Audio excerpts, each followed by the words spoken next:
Mais que se passe-t-il donc à Spiker? Un phénomène étrange depuis 4 ans se renouvelle à l'approche d'Halloween. Sorcières, démons et créatures du diable se donnent rendez-vous dans ce village, pourtant paisible le reste de l'année. Samedi, Spiker était la capitale du frisson, de la peur et des cris d'effroi. La maison des araignées, niveau 1 sur l'échelle du frisson, mais déjà peu recommandable aux âmes sensibles, était ouverte à la visite. C'est un méandre, un petit boyau où des yeux vous regardent d'un drôle d'œil.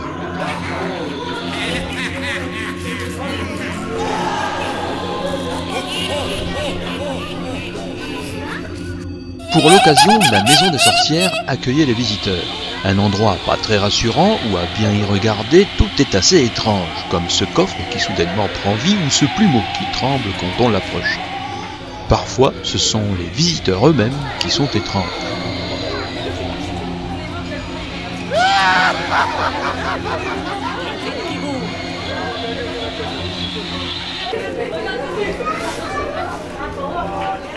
Plus tranquille, l'atelier pour enfants apparaît alors comme un véritable havre de paix. Peut-être pour adoucir les peurs, les enfants colorient des loups de carton. C'est une forme d'intégration à la faune torturée qui erre à l'extérieur. On organise tout au long de l'année beaucoup de fêtes pour les enfants.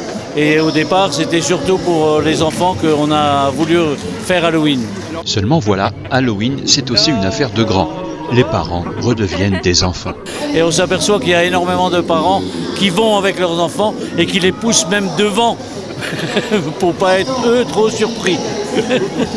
Et être surpris est ici un euphémisme, car pour les plus grands, les labyrinthes sont plus ténébreux. On a 130 mètres de labyrinthe, créés également en fonction des catégories d'âge, qui font plus ou moins peur, qui vont pour les petits de la maison des araignées, maison des sorcières, jusqu'au labyrinthe des fous ou des clowns, qui font là beaucoup plus peur.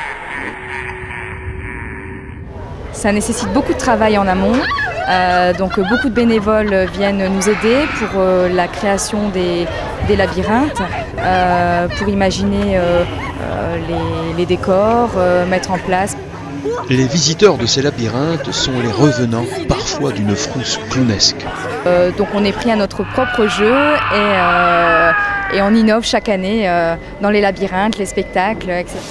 Les spectacles exploitent la folie et la peur pour un frisson, une peur contenue ou une franche rigolade.